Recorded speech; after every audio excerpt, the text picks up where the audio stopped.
the Toyota Fortuner Legender, but this is no regular Fortuner Legender because this is the Neo Drive, which has a 48-volt mild hybrid system. This is the key of the vehicle, the regular Toyota key, which says Fortuner here.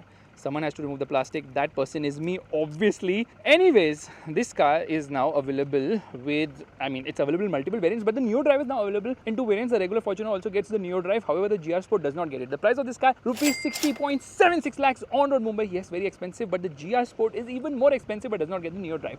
But before we start, let me show you this awesome car perfume from Involve Essences.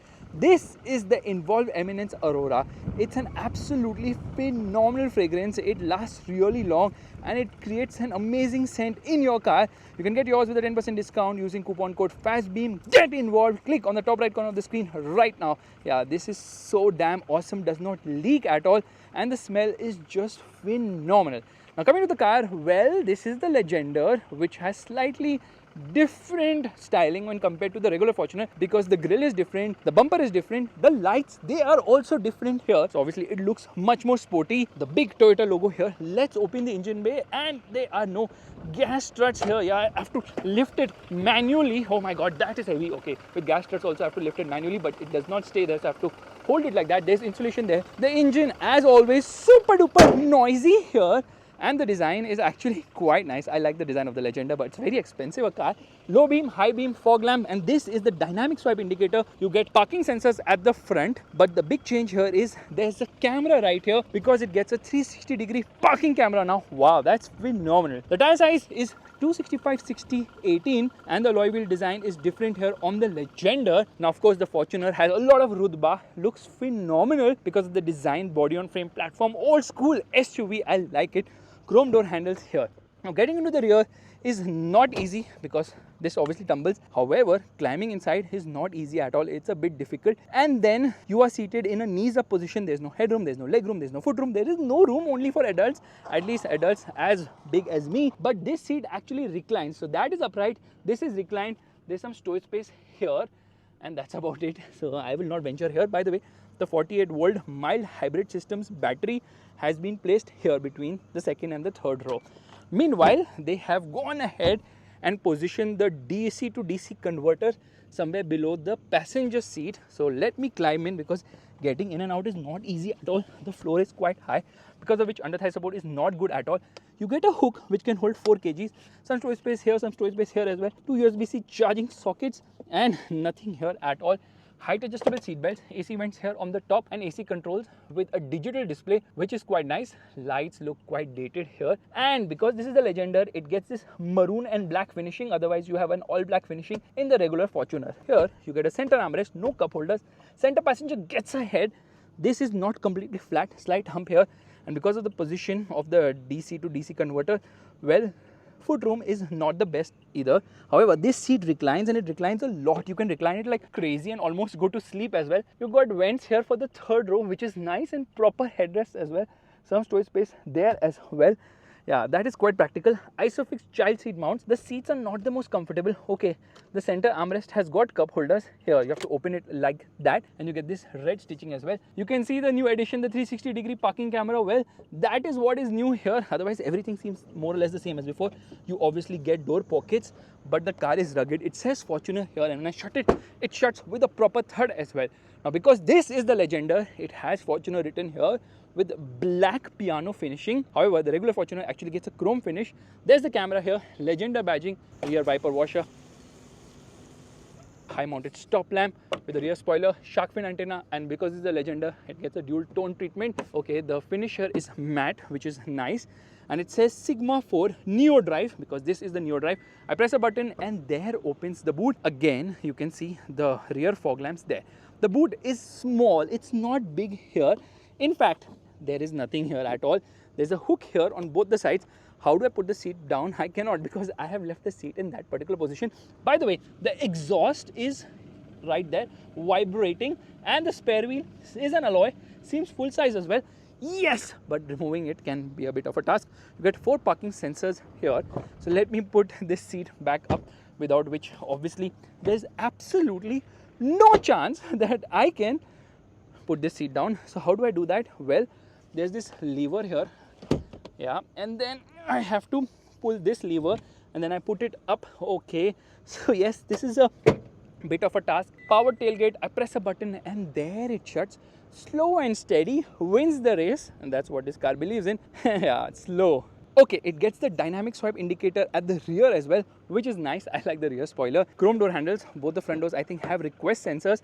8-way power adjust for both the front seats, and this car perfume from Involve Your Senses is just awesome because it wraps your drive in a lush blend of freshness and creamy warmth. It's just amazing. You just have to stick it somewhere on the dashboard and your car smells awesome. I love this car perfume. The seats are nice and comfortable. Says Toyota here, that could have been illuminated, and then you get a dead pedal as well. This is the engine start button. This is to open the hood. This is to open the fuel lid. This is to turn on and off the power tailgate. This is, I don't know what you tell me, PVM view. I think that is for the camera view. This is the parking sensor. This is to open the tailgate, and this is for the DPF regen. Door pockets actually slim here. One touch up and down for all the windows, and there is actually a cup holder here. There on both the sides actually. You hold this and get inside. There is the tweeter. This car is having an 11 speaker JBL sound system.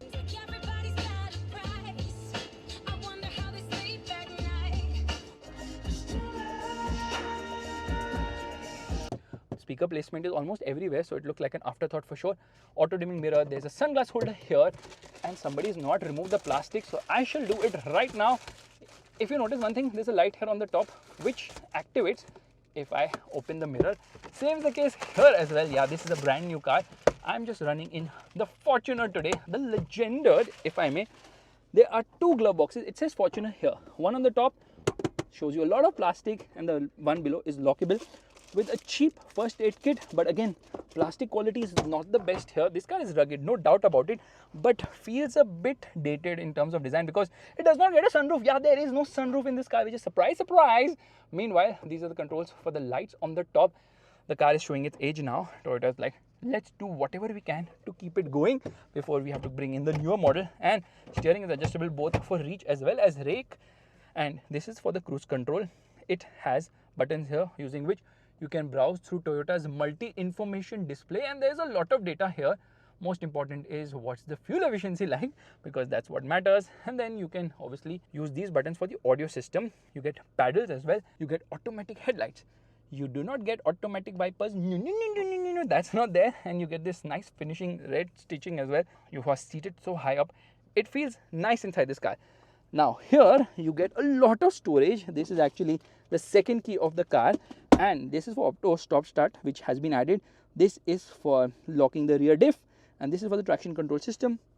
Gear lever, Toyota style, very different. Every time you shift you can hear it.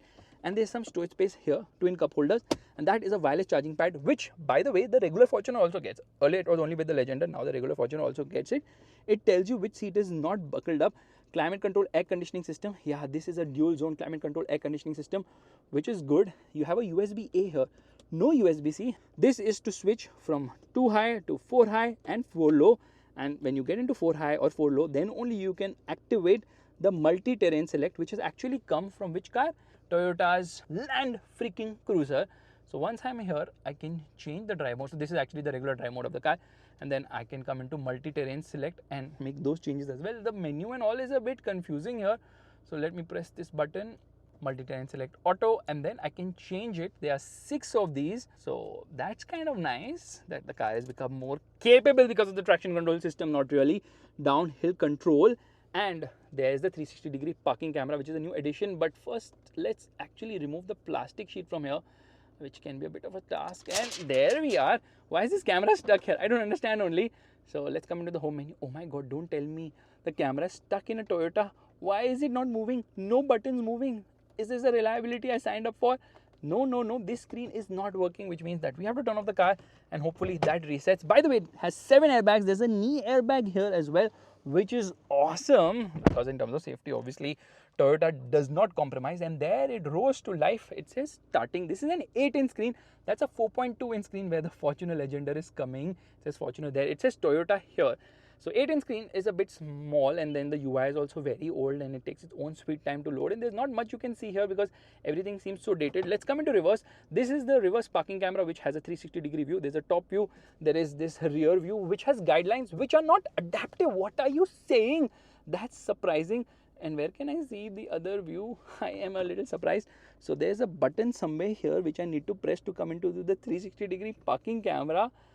You can imagine how much it can be confusing for someone like me as well, who's been like so used to playing around with this every day and night that I still cannot figure out how to come into the 360-degree view of this camera. Can you see how dated this screen is? OMG, I can't believe it has called something called Miracast, which honestly nobody uses at all. 346 minutes later.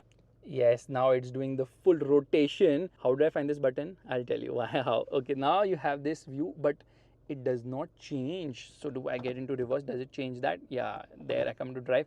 So basically this button, na PVM view, that is the one which lets you change stuff. But why is this button in a place which is not so ergonomically sorted? And by the way, because this is the Legender, slightly different instrument cluster here as well. There's a clock here, and it seems that this is a view which is stuck all the time. So I cannot come out of it. I don't know why it's programmed this way, but if I don't want to see the camera, do I have to press this button?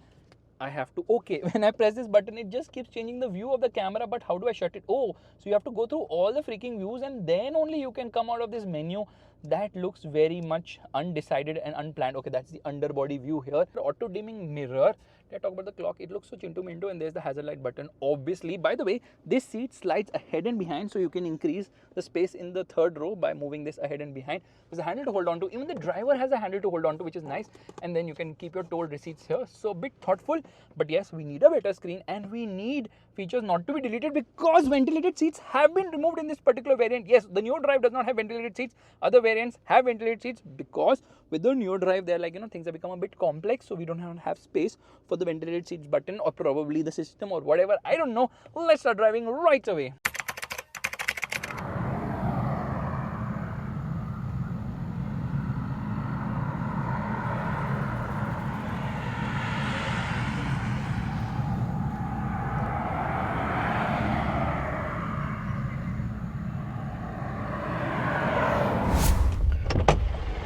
All right, let's start driving. Let's turn on the car. Turns on with the massive roar, and straight away let me turn off the air conditioning.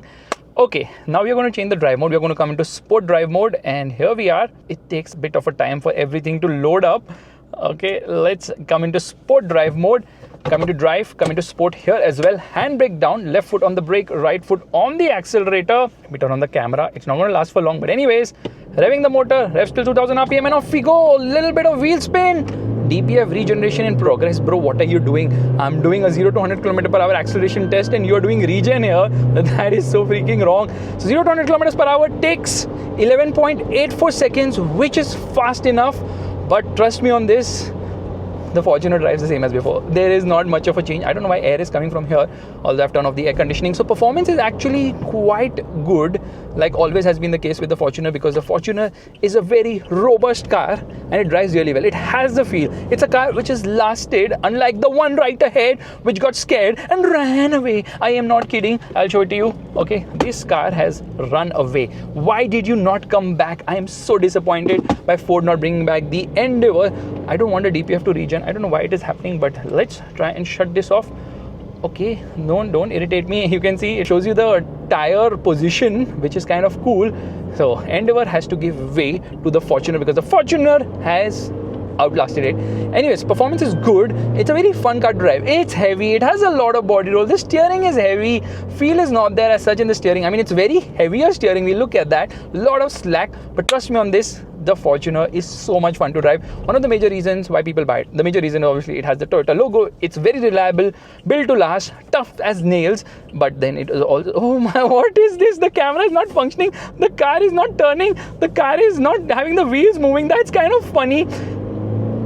And it is still very noisy. The engine is quite boomy here. So this is a 2.8 liter 4-cylinder engine which produces 204 PS of power and 500 Newton meters of torque. But what exactly does the 48 volt mild hybrid system do? Well, it does torque assist. So the engine doesn't really have to put in a lot of effort at lower speeds. The battery is able to give some sort of assist, and under braking it also does regeneration, thereby charging up the battery. So that is also there. And largely it is being done to improve the fuel efficiency of the car and also to reduce the tailpipe emissions. In fact, I think tailpipe emissions and CAFE norms are the major reason why Toyota's gone ahead and done this whole thing here of going for a 48-volt mild hybrid system, which is not available across variants. I think there are 18 variants, but one Legenda variant has the 48-volt mild hybrid system, and there are 2 variants of the regular Fortuner which have it. So basically, all the 4-wheel drive automatic variants are now having 48 volt. However, the GR Sport does not get it. No. So if you don't want 48 volt, get the GR Sport, which costs almost rupees 64 lakhs on road Mumbai. The price range of this car starts around rupees 43 lakhs for the base variant, which is the 4x2 manual petrol. Don't buy petrol, it drinks a lot. That should get a 48 volt mild hybrid system. But the best part about the Fortuner is that it can actually go full speed on such roads because it absolutely annihilates the worst of bumps.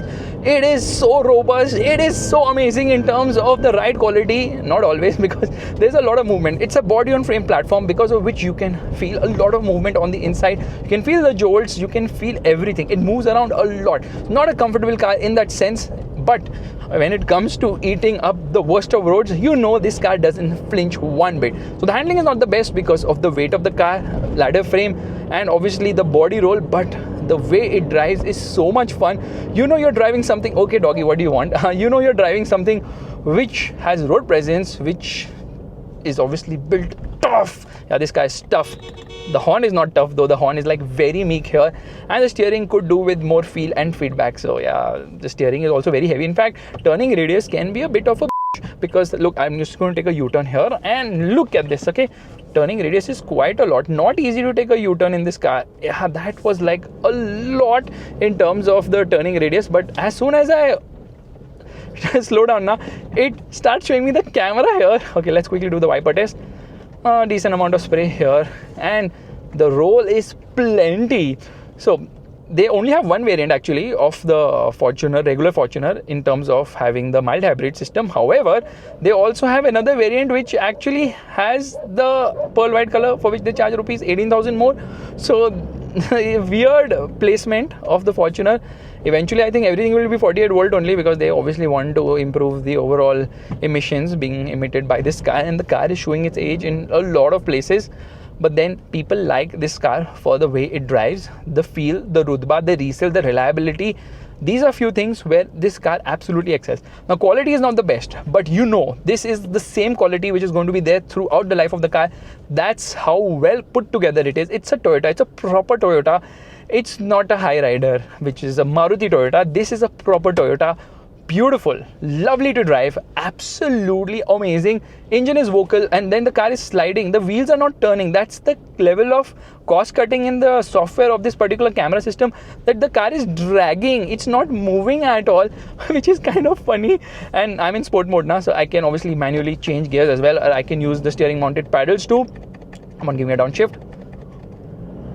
43 kilometers more on a full tank of fuel with the mild hybrid system. So I think fuel efficiency is improved slightly here by around half a kilometer or slightly more than that, which is something people will definitely not appreciate, because nobody cares. They're driving a Fortuner, they're paying 60 lakh rupees for this car, which is overpriced. And then do you really think they care about fuel efficiency? Not at all. Red line comes in at around 4,500 RPM. The traction control light is continuously blinking here, and it holds on to a gear at 4,500 RPM. It will not upshift unless and until I decide to do so, giving me complete manual control of things, which is amazing. And yeah, we are in rear wheel drive mode. Obviously, engine becomes very boomy. So even in 2025, the Fortuner is far from being smooth and effortless or easy to drive or good in terms of ride quality, but at least this car has got character. Yes, it has loads and loads and loads of character, which makes it an absolute fun to drive machine. I really enjoy driving the Fortuner. It scares other people silly because of the road presence, the size and the toughness it has. Okay, we're going to do the brake test here. Yeah. Brakes are also not show-footed here, and then this camera turns on, and what is this? Look at this, the car is moving, now the wheels are turning. So yeah, the little glitchy software here, it could be better in terms of the way it has been programmed. Yeah, I expect it's slightly better. 360-degree parking camera, and off we go. Come on. what a feel, yeah. This is how an SUV should be.